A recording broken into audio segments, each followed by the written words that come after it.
আসসালামু আলাইকুম গাইস, আজকে আমি বানাবো সিঙ্গারা। তার জন্য প্রথমে আমি বাটিতে ময়দা ঢেলে তারপরে ঢেলে দিয়েছিলাম একটুখানি কালো জিরা আর সাদা তেল।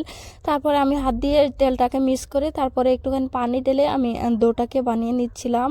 তারপর দেখেন আমার ময়দাটা গুলা হয়ে গেছে। তারপরে আমি কাপড় দিয়ে ঢাকনা দিয়ে ডেকে আমি একটুখানি রেস্টে রেখে দিয়েছি। তারপরে কড়াই বসিয়ে একটুখানি পেঁয়াজ ঢেলে দিয়েছি, এটাকে একটু ভেজে নেব।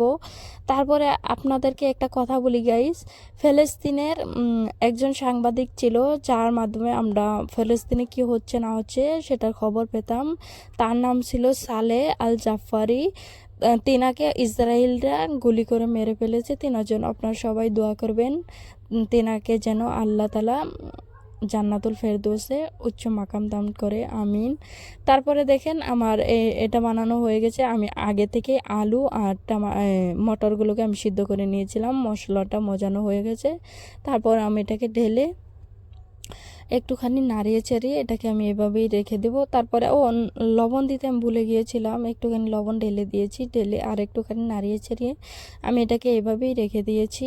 তারপরে দেখেন আমি সিঙ্গারার জন্য রুটি বানাবো। তো রুটি বানিয়ে আমি এটাকে শেপ দিয়ে আগেই রেখে দিয়েছিলাম, আপনাদেরকে দেখাইনি।